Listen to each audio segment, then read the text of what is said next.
Amigos, saludos. Gracias por dispensarnos su amable sintonía en su programa La Escritura Habla. Estamos en el segundo programa de esta iniciativa que tiene como finalidad hacer que la Escritura, la Biblia, sea un libro actual. Muchas veces tenemos la sensación de estar ante un libro antiguo, anacrónico, que ya no tiene absolutamente nada que decirnos para el día de hoy, para nuestros tiempos modernos. Pues no es así. El objetivo de este programa es que podamos estudiar las Escrituras, abrirlas y ver cómo la palabra de Dios siempre es actual. Este programa del día de hoy lo vamos a dedicar a una de las olas de las doctrinas que nacen de ese movimiento tan importante como es la Reforma. El día de hoy vamos a empezar una serie que tiene que ver con estudiar la sola Escritura, sola gracia, sola fe, solo Cristo y solo para la gloria de Dios. Por eso es que estamos aquí en el estudio con nuestro amigo, hermano, Mauricio Mogro. Mauricio Mogro es un ministro de la palabra, predicador y plantador también cruceño y estudiante del Instituto Integridad y Sabiduría.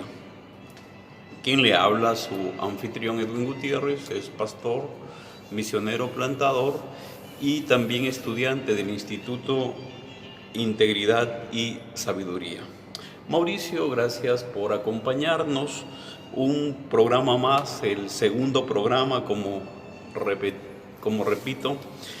Y el día de hoy, pues, vamos a hablar un tema que provoca pasiones, pero que es también un referente necesario en este tiempo. Sola Escritura. Querido Mauricio, tu saludo, por favor. Bendiciones, Edwin, y gracias por esa presentación tan bonita. Y bueno, sí, aquí estamos para poder contribuir en este programa y poder hablar de esto tan trascendente, tan importante, y en muchos círculos de la iglesia evangélica tan ignorado como es la sola Escritura. Y con gusto estoy aquí para que podamos conversar del tema. Bien, bueno, vamos un poco ya entrando en el tema y vamos a ubicarnos en el escenario del siglo XVI. Corría el año 1517 y un monje agustino llamado Martín Lutero, el doctor Lutero, en una noche del 31 de octubre, pues decide ir y clavar unos papeles en la iglesia, en la puerta de la iglesia del castillo de Wittenberg. Ahora, ¿cómo es posible que un acto tan insignificante pueda tener una trascendencia universal? Mi querido Mauricio, ¿qué decían esos papeles? ¿Qué había escrito ahí este hombre, este monje celoso porque veía que la Escritura había sido escondida, oculta, desdeñada? Bueno, esas son las famosas 95 tesis de Lutero, así conocidas, ¿no? Que son 95 pronunciamientos, quejas, protestas de Lutero respecto al obrar de la Iglesia Católica Romana de aquella época. Eran 95 resoluciones de Lutero que él había de alguna manera estudiado en la Iglesia Católica Romana y que había comparado dichos dogmas, dichas prácticas, dichas quejas con lo que la Biblia, la Escritura decía respecto a esas prácticas. Y de ahí que él hizo esas 95 tesis y las publicó, como has dicho, en la Catedral de Wittenberg, con el fin y el propósito de poder debatir con los estudiosos de la Iglesia dichas tesis, ¿no? dichas quejas de Lutero. Esa era la intención de él. Qué interesante. Es decir, Martín Lutero, un hombre que conocía tanto la doctrina bíblica como la doctrina católica. Él era profesor de un seminario, doctor en Biblia, una persona muy informada.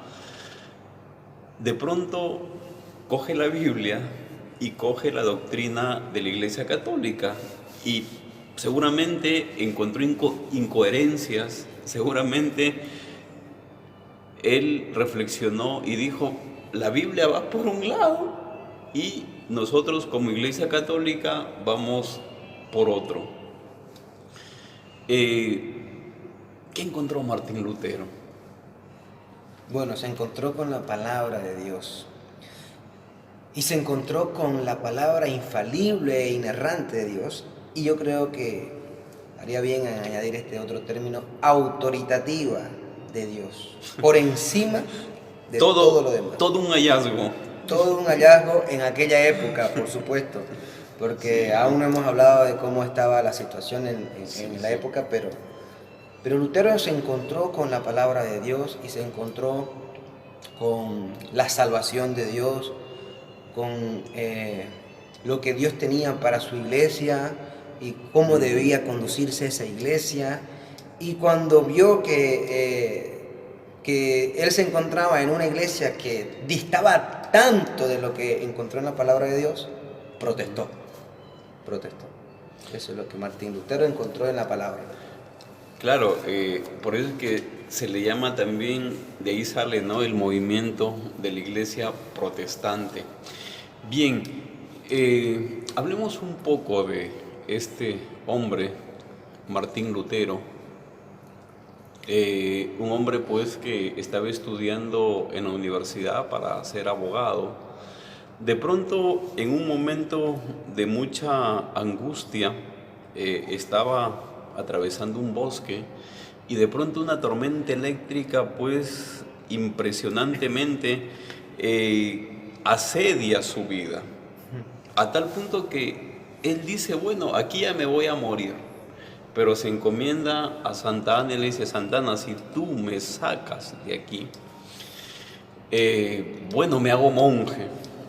Se hace monje, deja de estudiar para abogado, su familia eran comerciantes y tenían minas. Y bueno, el papá quería que este hombre pues sea un letrado y tenía los suficientes recursos como para sostener una carrera académica. De pronto se ve que su hijo ya no va a ser abogado, sino va a ser un monje. Mauricio, cuando Martín Lutero entra al seminario, cuando empieza a leer la palabra, ¿cuál es su cambio interior? ¿Qué halla él? ¿Qué descubre Lutero? Bueno, hay que decir que ese hallazgo de la salvación de Lutero y de la palabra infalible, autoritativa de Dios, no se da en su primer año ni en su segundo año. Se dan bastantes años después de que él entra al monasterio, ¿no? Recordemos un poco que el padre de Martín Lutero era un padre bien drástico, era un padre que crió a Lutero de una manera basado en leyes, basado en si tú te equivocas recibirás castigo, y basado en si tú apruebas y obedeces recibirás premios y recompensas.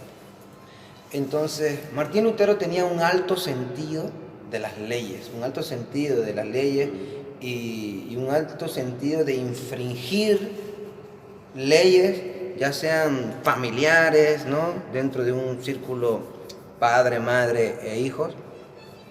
Y en este caso también eclesiales. Martín Lutero, cuando entra a la Iglesia Católica como monje, entra a la orden agustiniana. Y esta orden era una de las órdenes más estrictas en cuanto al estudio de la palabra y en cuanto a las penitencias por el pecado. Había una orden en la Iglesia Católica estricta y que iba a ser fuerte en disciplina y estudio, iba a ser la orden agustiniana en la que entró Martín Lutero. Entonces Martín Lutero, por el hecho de haber tenido una educación tan férrea con su padre y por haber estudiado leyes, tener un sentido grande de la autoridad y de las normas en su vida, cuando se empezó a encontrar con un Dios que demandaba justicia perfecta, santidad perfecta, un Dios que tenía leyes para su vida, y él se encontró en la situación de que no cumplía dichas leyes y que infringía constantemente esas leyes, se encontró en un gran dilema. Entonces, esto habrá provocado en el monje Martín todo un vacío espiritual, toda una crisis existencial, ¿no? Porque él sabía que Dios es un Dios exigente. Probablemente leía los 10 mandamientos, pues, y se sentía tan pequeño para poder cumplirlos. Sí. Entonces, por una parte estaba el Martín que quería cumplir con la ley de Dios, pero por otra parte él veía la imposibilidad de llegar a ese nivel de cumplimiento. ¿Y cómo podríamos describir, Mauricio, la crisis personal que tuvo Lutero? Algunos teólogos prominentes llamaron a lo que vivió Lutero la demencia, la locura de Lutero. Porque a Lutero, a tener esta conciencia de las leyes de Dios y al ver a Dios como un juez que regulaba tu vida y te ponía normas de conducta pasivas y activas, y al ver él que no cumplía ninguna de las dos, se veía juzgado constantemente por Dios. Sumado a su alto sentido del deber y de las normas, Lutero entró en un proceso de penitencia extrema consigo mismo. Lutero llegó a tener un sentido tan grande de su pecado y de intentar realmente por medio de obras cubrir sus pecados y librarse de sus pecados. Él vivió una vida un poco atormentada, por no decir mucho, atormentada por esos pecados, por ver que no podía cumplir con la ley de Dios, con las exigencias de Dios. Y uno de los ejemplos, varios, serían, por ejemplo, valga la redundancia, que Martín Lutero llegó a confesarse hasta 6 y 9 horas en el confesionario. Lo normal en Lutero era que se confesaba 3, 4 horas, eso era lo normal, que ya era abrumador, teniendo en cuenta que otros sacerdotes, otros monjes se confesaban 20 minutos, media hora, a lo mucho una. Pero Lutero tuvo aún momentos en los que se confesó hasta 9 horas. Y lo gracioso de esto es, en las anécdotas de Lutero, es que dice que en varias ocasiones él llegaba a terminar de confesarse después de 5 horas con el sacerdote, y él se iba, y a lo que estaba yéndose y había dado 15 o 20 pasos del confesionario, se acordaba de un pecado y regresaba apresuradamente a decirle: Padre, tengo un pecado más que confesar, porque él se acordaba de que ese pecado debía confesarlo, porque si no sentía el dedo acusador de Dios como juez. Otro ejemplo sería, Edwin, que en momentos en los que él quería castigarse a sí mismo para poder, de alguna manera, apaciguar su culpa de pecado, él llegó a pasar noches enteras, semidesnudo, fuera de la puerta del lugar donde él dormía, donde él descansaba, el monasterio. en los inviernos de Alemania, donde el frío era bajo 4, 5, 10 grados bajo cero. Y Martín Lutero era encontrado por las mañanas o por las madrugadas por otros monjes o sacerdotes casi muerto, semidesnudo, él intentando castigarse a sí mismo sus pecados.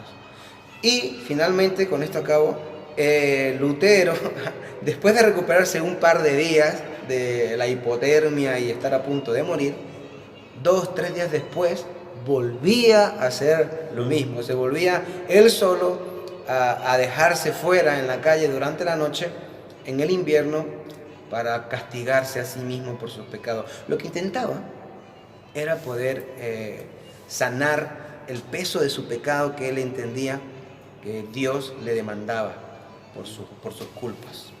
Bien, entonces este es como un panorama general a lo que es la personalidad de Martín Lutero, a sus reacciones y sobre todo a su vida interior. Un hombre con un alto sentido de la moralidad y del cumplimiento. Alguien que quería agradar a Dios por todos los medios. Entonces, esto pinta, y las anécdotas que nos has ilustrado pintan de cuerpo entero a un hombre que amaba a Dios y a un Dios severo y que quería agradarle.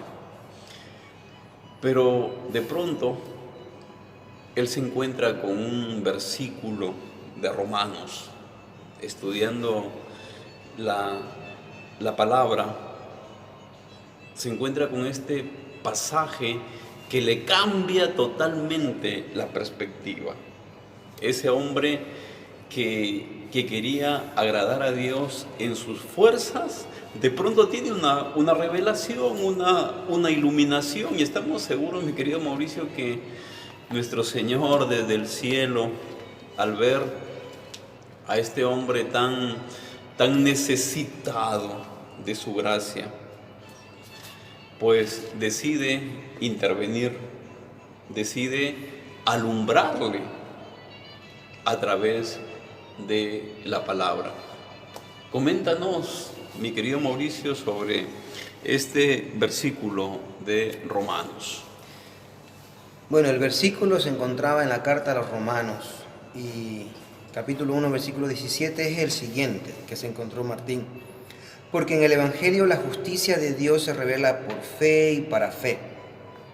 Como está escrito, mas el justo por la fe vivirá.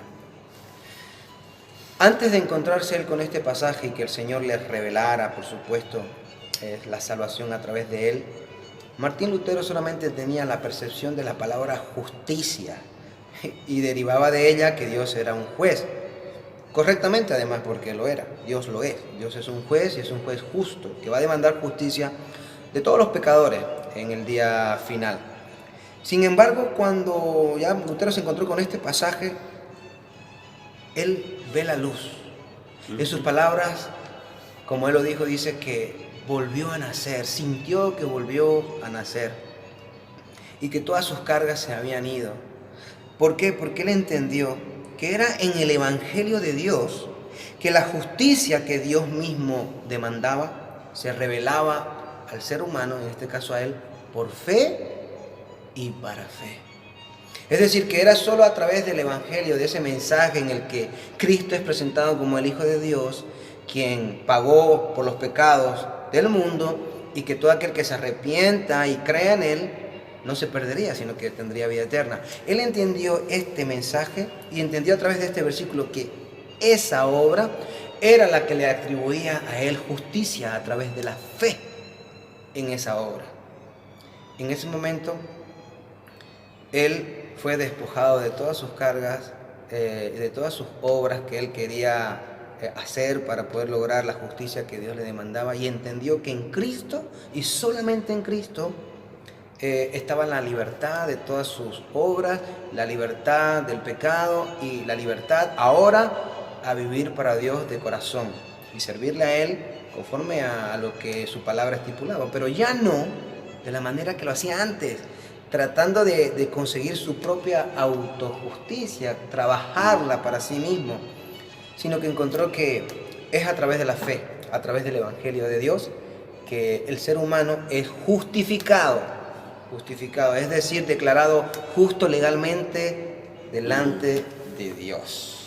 Bien, qué interesante este descubrimiento, este hallazgo que el monje agustino Martín Lutero tuvo a inicios de el siglo XVI. Ese hombre atormentado, ese hombre casi demente que buscaba agradar a Dios, de pronto, no en un libro de rezos, no en un libro de filosofía, no en el consejo de sus confesores o de sus maestros, sino en la Biblia encuentra sanidad.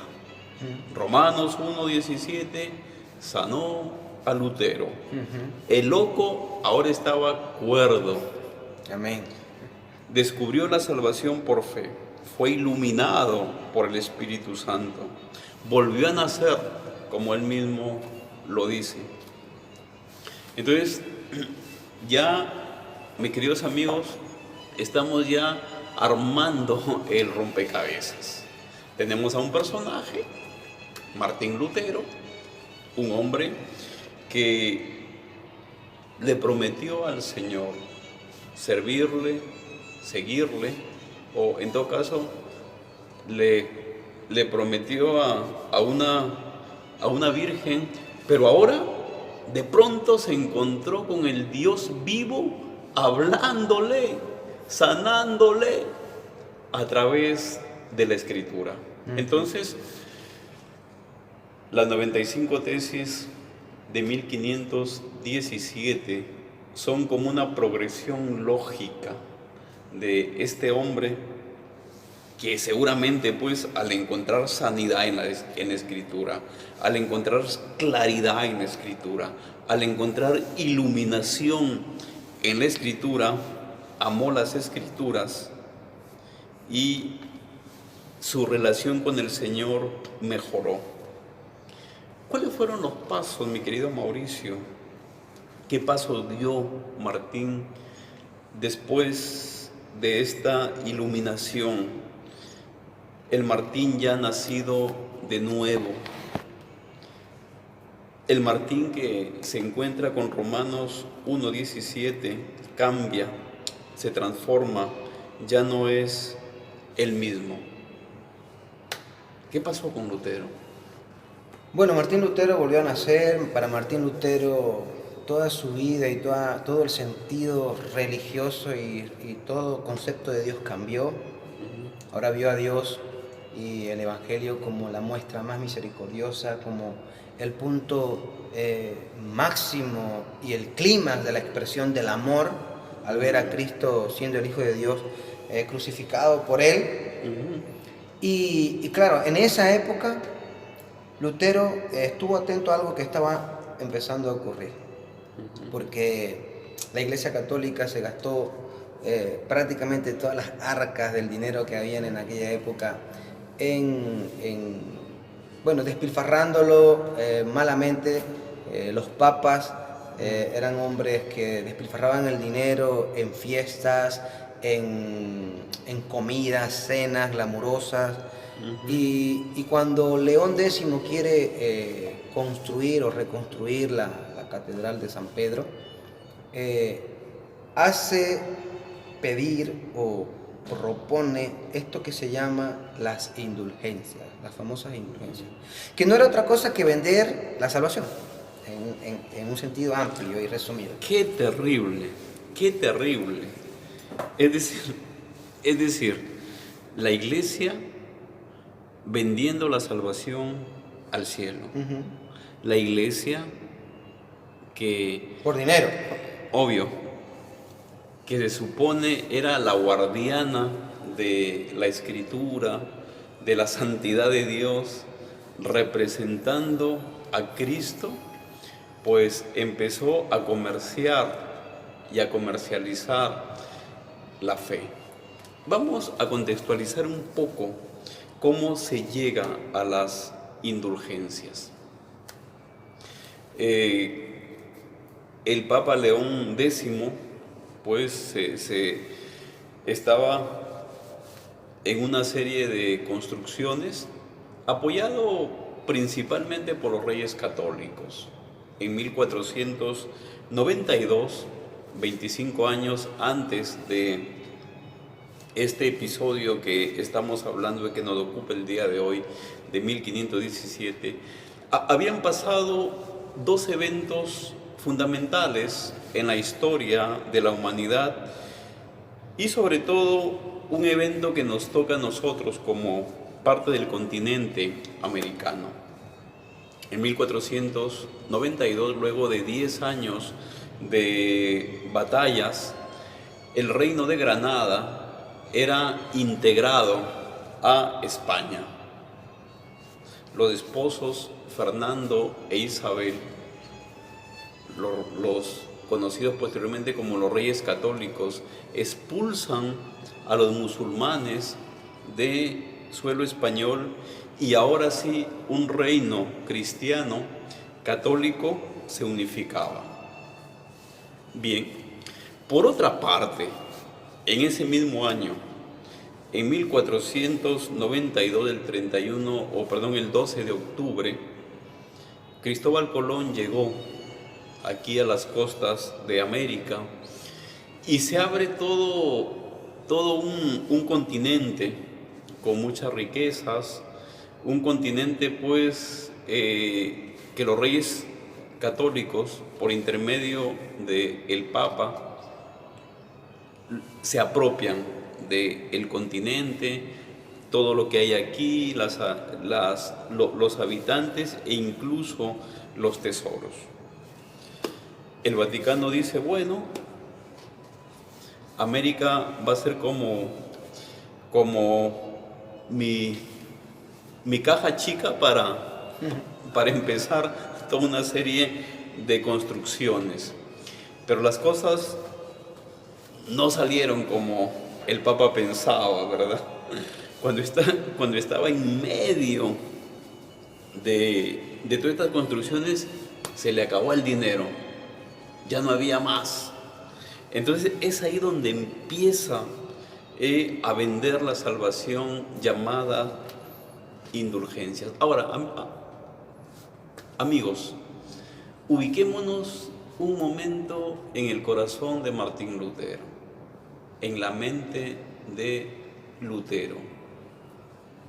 ¿Qué pensaría este hombre de tal negocio? ¿Qué celo causó en él? Querido Mauricio, ¿cómo reaccionó Lutero ante este escándalo de negociar con indulgencias? Bueno, para él fue todo un asta en su corazón. De hecho, justamente hablando de las 95 tesis, ellas vinieron a raíz de escuchar cómo Juan Tetzel, que fue quien el Papa había enviado a vender las indulgencias, estaba vendiendo el perdón de pecados por dinero. Lutero escuchó eso y clava las 95 tesis, y es a partir de ahí que se arma todo un problema, vamos a llamarlo. Es ahí donde se inicia todo un proceso que Lutero va a vivir con la Iglesia Católica, él con la Iglesia Católica. Y evidentemente Lutero habló en contra de las indulgencias. Él hablaba que no podía ser, que era insostenible que la Iglesia Católica estuviese vendiendo indulgencias, sobre todo porque él como predicador en la parroquia donde él predicaba se vio de alguna manera involucrado a su propia iglesia, a sus propios filigreses, porque en cierta ocasión ya algunos de sus filigreses no querían confesarse con él y le decían que no se iban a confesar con él porque ya habían comprado la indulgencia de sus pecados. Entonces eso para Martín Lutero fue tremendo, o sea, fue un golpe muy duro, y Lutero luchó principalmente contra esto. Esta fue la gota que colmó el vaso de Lutero. por la cual hace sus 95 tesis. Y de ahí ya se deriva todo lo que Lutero quería, que él lo que quería era poder debatir y hacer una reforma interna dentro de la Iglesia romana para traerla de nuevo a las viejas sendas, a las sendas antiguas, al camino correcto. La Iglesia, sin ninguna duda, Edwin se había desviado y aún está desviada, la Iglesia Católica Romana. Eso no nos cabe y no nos debe caber duda absoluta. Y Lutero lo vio y lo vivió. Y a Lutero le dolió, por eso él protesta. Y de ahí, a raíz de ese momento, es que luego ya surgen las 10 principales enseñanzas de la Reforma en un sentido general, que son las doctrinas de la gracia por un lado y las 5 solas, ¿no?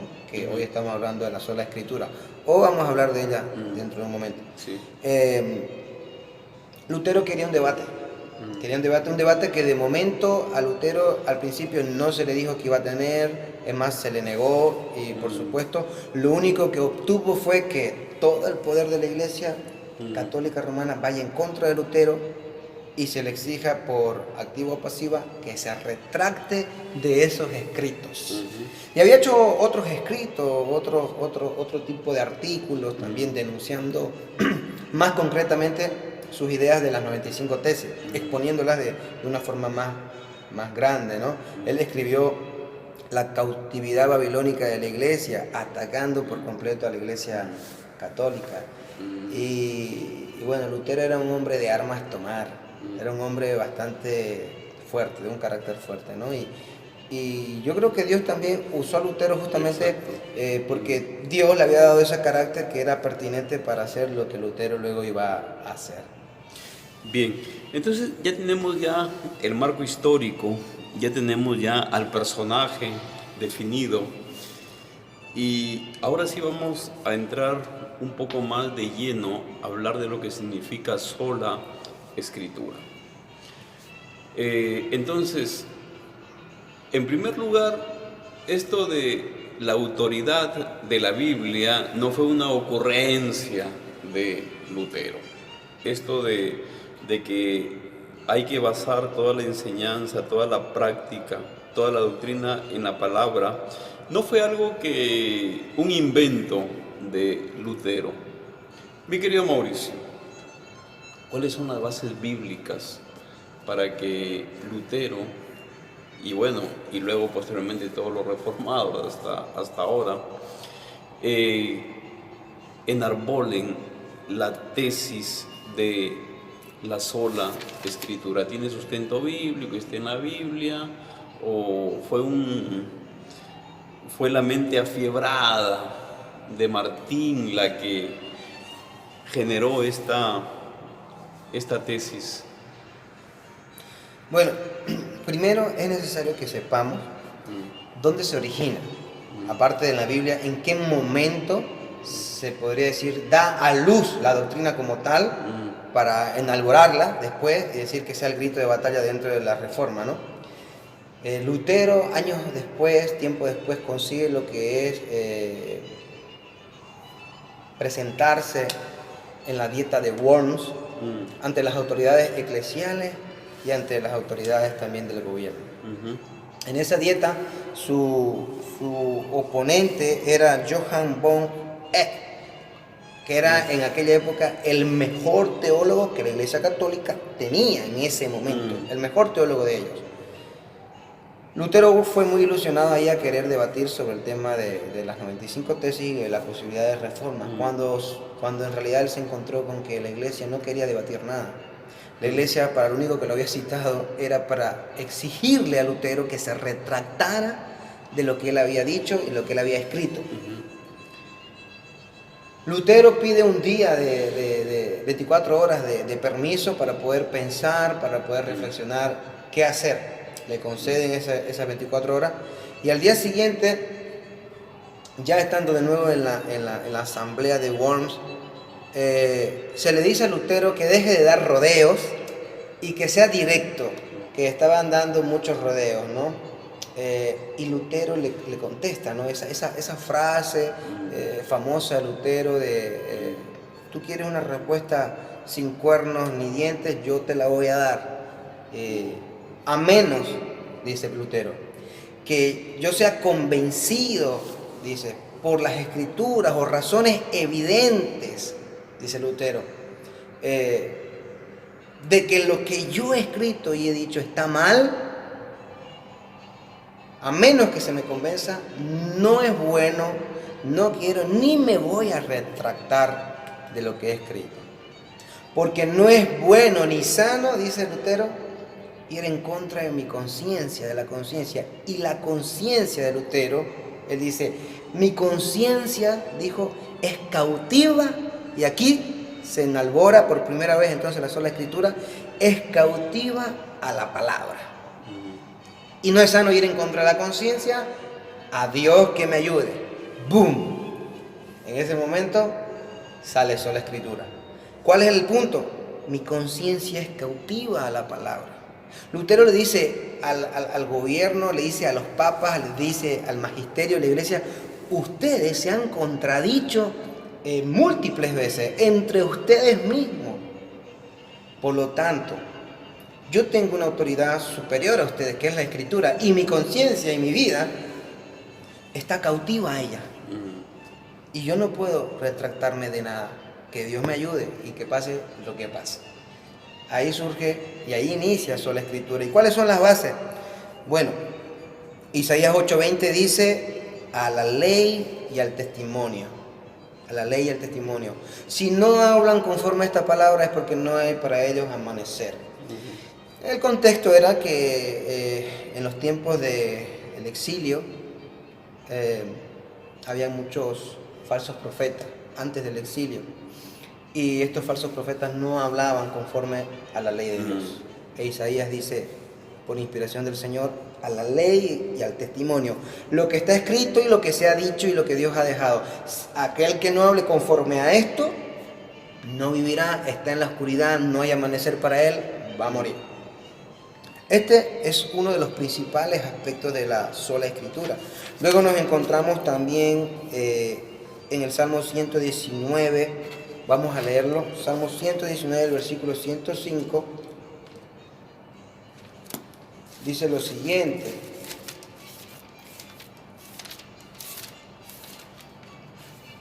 El 105 dice lo siguiente.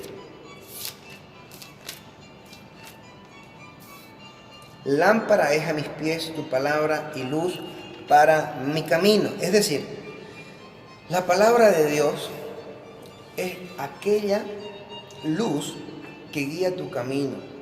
¿Qué significa? Sin la palabra de Dios, tú irías a la deriva. La implicación del versículo es que si la palabra es aquella lámpara que guía tu camino, por donde vas a ir y que no andes en oscuridad, sin dicha palabra, tú no tienes dirección.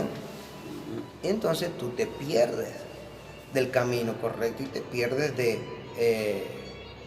la senda verdadera. Luego también nos encontramos el Salmo 19 y todo el Salmo 119 también.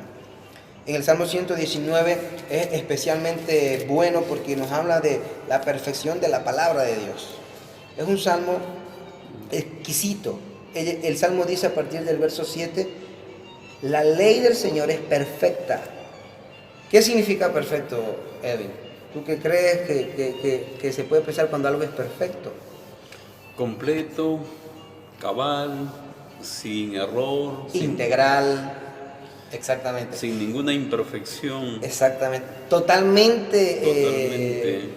Totalmente suficiente para los propósitos de la vida, los propósitos de la iglesia, los propósitos del alma. La palabra dice que la ley es perfecta, la ley de Dios, restaura el alma, y que el testimonio del Señor es seguro porque hace sabio al sencillo, y que los preceptos de Dios son rectos y alegran el corazón. Aquí encontramos la perfección de la palabra.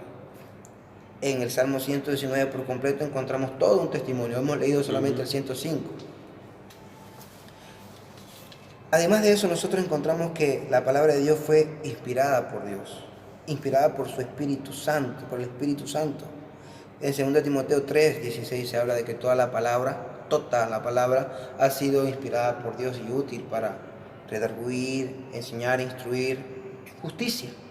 Y el 17 nos dice que esa palabra que es inspirada por Dios hace al hombre perfecto, lo hace completamente y enteramente adecuado para la vida cristiana y que no le falta nada fuera de la palabra de Dios, que ella es suficiente por entera y que no depende de nada más para que ella haga su obra o sea completa.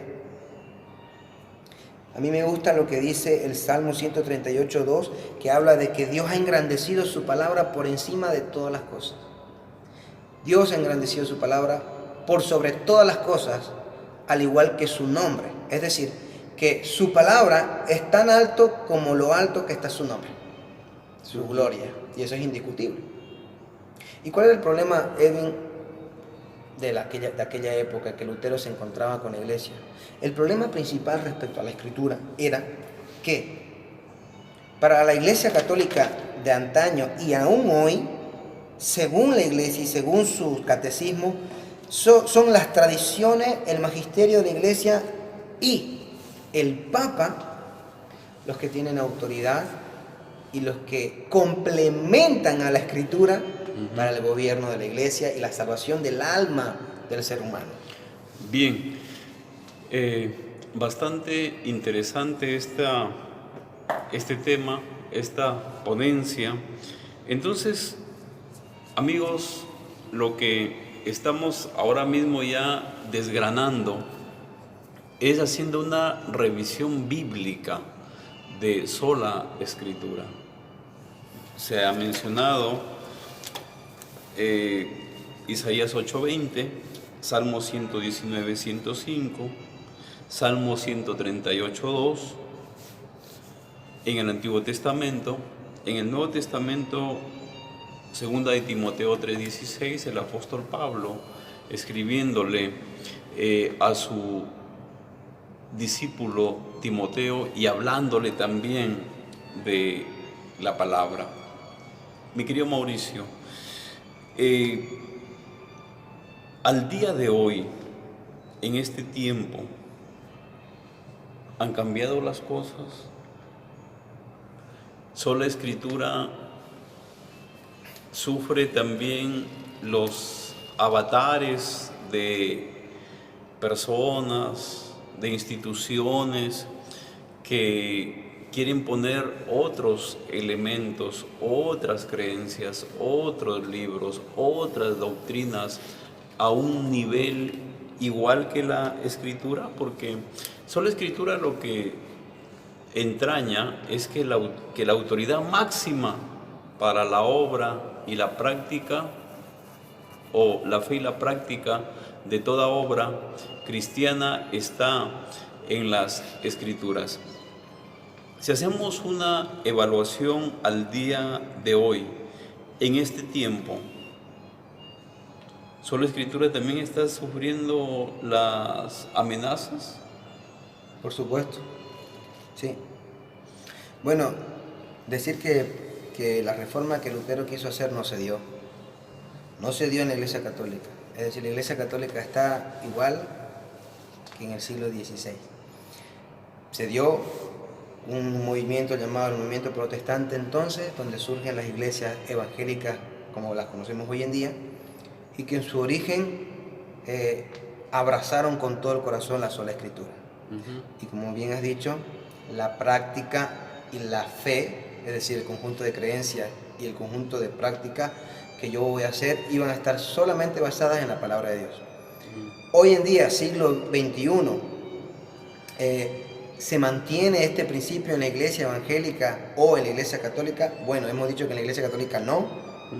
Y en la iglesia evangélica, lamentablemente, 500 años después, es necesario que dentro de la misma iglesia evangélica se vuelva a hacer una reforma. Porque lastimosamente, y con todo el corazón roto, lastimosamente, la mayoría de las que hoy se hacen llamar iglesias evangélicas, cristianas en el continente latinoamericano, no respetan, no han abrazado y no siguen el principio de sola Escritura. Se le ha añadido a la sola Escritura las obras del hombre. que por otro lado la iglesia evangélica no lo va a decir y no lo dice, porque es algo inconsciente en lo que ha incurrido. Por ejemplo, ahora no es sola escritura, sino que es sola escritura más mi decisión de querer seguir a Dios, por ejemplo, para yo poder ser salvo. O es sola escritura y el bautismo, para algunos también. Es sola escritura o el hablar en lenguas, el profetizar y que ahora yo pueda recibir revelaciones nuevas que ya no son parte de la escritura. Iglesias carismáticas, iglesias de la nueva era y falsas iglesias, movimiento de la prosperidad, de profetízalo y decláralo, hoy también están atribuyendo a la escritura, o mejor dicho, añadiendo fuera de la escritura falsas profecías, visiones y sueños y supuestas revelaciones de Dios a hombres que dicen ser portadores de esa revelación. En su día, la Iglesia Católica tenía al magisterio y al papa, y hoy en día se han levantado pequeños mini papas en las iglesias evangélicas que se hacen llamar apóstoles, profetas y bueno, y algunos pastores también que han actuado autoritativamente. Hay una idea generalizada, especialmente que viene de los maestros bíblicos, maestros que durante mucho tiempo han estudiado las escrituras y sacan una conclusión terrible. Se dice que la Biblia ha desaparecido de los púlpitos. Se habla que la Biblia ha desaparecido de la predicación. Se dice que la Biblia ha desaparecido de la vida de la familia cristiana, de las instituciones cristianas, del cristiano en general. Y bueno, y aquí no es caer en una crítica vana o hueca, o simplemente en un criticismo vacío, ¿no? Sino básicamente reflexionar. Vemos esta situación que tú ya la has descrito y que tiene sus consecuencias y sus manifestaciones, como el decisionismo, la palabra del apóstol, o sea, la escritura más la palabra del apóstol, la escritura más la última revelación que recibió la profetisa o el profeta de la congregación. En fin, ¿cuáles crees tú que sean las causas por las cuales al día de hoy, en este tiempo, en el siglo XXI, en esta nuestra querida Santa Cruz, la Biblia ha desaparecido de los púlpitos? ¿Qué factores han influido en ello? Bueno, la principal es que la reforma como tal no llegó completamente aquí a Latinoamérica. Ese es el punto más principal, amado Edwin. Aquí prácticamente cuando los primeros misioneros quisieron venir, fueron ahuyentados en un sentido. Y lo que llegó acá fue la doctrina católica romana, una doctrina, pues como ya hemos hablado, totalmente herética y desviada de la Biblia. Y al no haber llegado estas doctrinas que sí impactaron Europa entera, que la impactaron por completo y la transformaron por completo en todo sentido espiritual, fíjate que se pasó de lo que se llamaba el oscurantismo a la luz. Una de las frases célebres de la Reforma es Vox tenebras luz, en latín, después de las tinieblas la luz. Eso nunca ocurrió en Latinoamérica, nunca ha ocurrido. Hoy en día, en ciertos países y en ciertos lugares, se está viendo un tenue amanecer de las doctrinas de la Reforma. Por lo tanto, parte de estas doctrinas de la Reforma también te llevaban a una devoción máxima y muy profunda del estudio y de la valoración de la Escritura. Entonces, dicha valoración, dicha devoción al estudio de la Escritura nunca se dio en las iglesias evangélicas. Nunca se dio en el pastor, en el líder de las iglesias.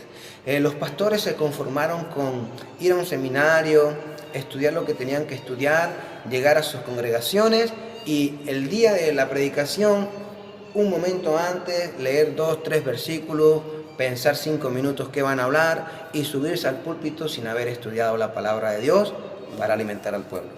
Entonces no hubo una cultura de reflexión, de meditación y de amar la Biblia, la palabra de Dios, porque dicho impacto de la sola Escritura no había llegado a Latinoamérica.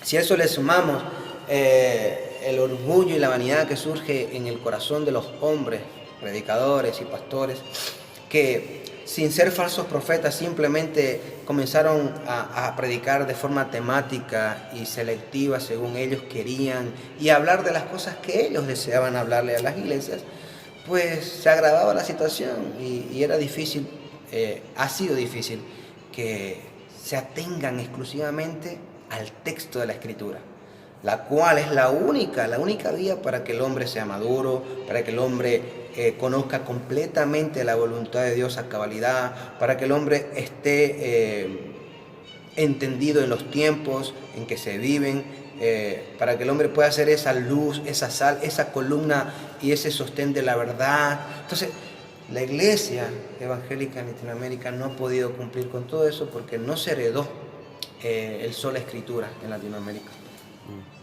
Bien, ya estamos ya unos minutos de culminar el programa. Espero que hasta aquí pues haya sido de edificación este programa. Estamos estudiando la sola Escritura. Vemos cómo en un momento de oscurantismo hace 500 años, una iglesia corrupta, tiene que surgir un hombre llamado Martín Lutero que se levanta contra el papado y que enarbola la sola Escritura, el volver a la fuente, el volver a la Biblia como un antídoto contra toda la corrupción, tanto moral y espiritual que había en esa época. Bien,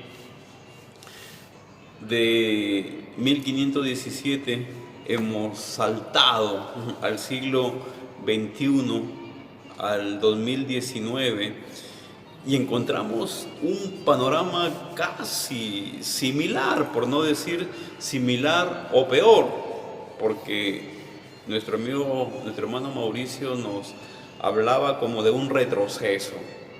La iglesia evangélica enterró la Biblia también, y bueno, están ahora con otro tipo de predicación, especialmente desde el púlpito. Ya como para ir finalizando, mi querido Mauricio, hay un término que tú utilizaste y que me gustaría profundizarlo un poco más: predicación temática. Y bueno, y ahora, ¿crees tú que haya alguna forma de hacer volver la Escritura a los púlpitos? ¿Crees tú que haya alguna forma de que la Biblia vuelva a ser central en la vida de la iglesia cristiana, de la familia cristiana en este tiempo? Hay algunos que nos hablan de la predicación expositiva como un elemento inicial y como un elemento también medular para el tema de hacer volver la Escritura al corazón, a la centralidad de la vida cristiana. ¿Qué es la predicación expositiva, mi querido Mauricio, y en qué se diferencia de la predicación temática? Bueno, por partes, ¿no? Como dices, yo creo que la respuesta es que sí. Hay una forma, hay maneras de poder regresar a la predicación de la Escritura con fidelidad, y de hecho creo que bueno, en algunos lugares se está dando. Y gracias a Dios está surgiendo material bueno de lectura, libros. Hay buenos predicadores también que tienen ministerios internacionales que están exponiendo con fidelidad la palabra de Dios, y muchas personas las están aprovechando, muchas iglesias, muchos líderes. ¿Cómo se podría lograr eso? Bueno, los líderes tienen que ser reentrenados, esa es la palabra, reentrenados nuevamente en lo que es predicar expositivamente la palabra de Dios y solo la palabra de Dios. Dejar a un lado mis experiencias, dejar a un lado los cuentos, dejar a un lado las visiones y predicar la palabra de Dios, todo el consejo de Dios, como decía Pablo. Ahora, tú me preguntas por la predicación expositiva y me dices, ¿qué es? Y si se puede volver a ella. Primero, ¿cuándo empezó? Justamente la predicación expositiva surge y nace también de la Reforma. El mayor exponente de dicha forma de predicar fue Juan Calvino, el gran pensador de la Reforma protestante, que probablemente en otra ocasión podremos hablar de él. Él predicó expositivamente. ¿Y qué es esa predicación expositiva? Es la predicación que se ciñe al texto bíblico, que va versículo a versículo de forma sistemática, capítulo a capítulo. Por ejemplo, nosotros tomamos el libro de Efesios y cuando abrimos la carta de Efesios, lo primero que hacemos es leer los primeros pasajes de Efesios, y el predicador va a seleccionar qué cantidad de pasajes quiere exponer según su discernimiento y estudio, y se va a disponer el día domingo por la mañana o por la noche a exponer lo que el texto le habla y le dice. Teniendo en cuenta su contexto histórico, es decir, cuando se escribió, teniendo en cuenta la intención de esa carta, por qué se escribió, y teniendo en cuenta el mensaje que la gente original recibió. Y después de dar todo ese mensaje, se saca una conclusión para nosotros en el día de hoy.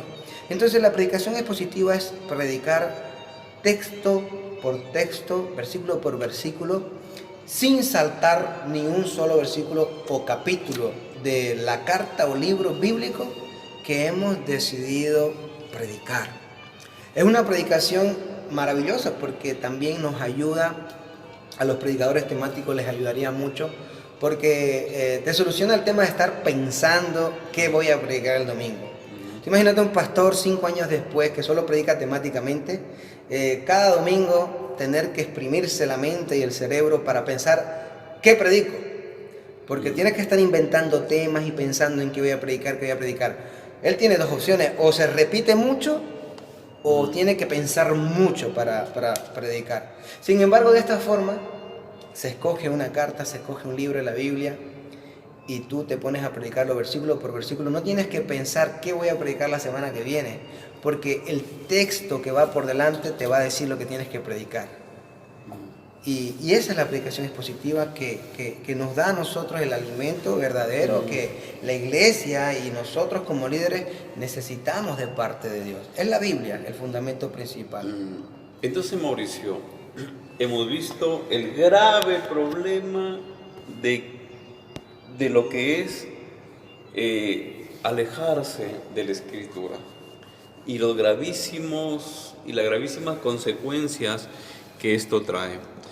Entonces, ¿crees tú que la predicación expositiva entonces es como una señal de iglesia sana, robusta, de una congregación bien alimentada? Y ahora, ¿es difícil esta predicación expositiva? ¿Y por qué ha dejado de practicarse esto que, como tú nos decías, no es un invento nuevo, ¿no? Sino ya el reformador Juan Calvino pues ya la practicó ya hace 500 años.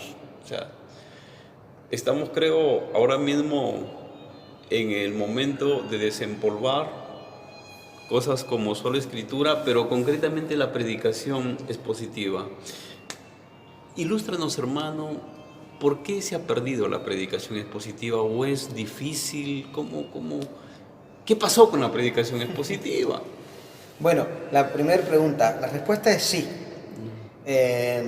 Cuando una iglesia predica expositivamente, es un síntoma maravilloso de vitalidad sana en esa iglesia. Es un buen síntoma porque el predicador ha llegado a la convicción de que la Biblia es lo importante, de que es lo que lo va a nutrir a él y a su congregación. Entonces es un indicio espectacular en una iglesia ver al predicador o al pastor predicar expositivamente. De ahí que puedan haber más problemas en su congregación, puede ser, pero se van a ir solucionando en la medida que él siga exponiendo fielmente esa predicación. ¿Se puede volver o cómo se va a volver o cómo se perdió?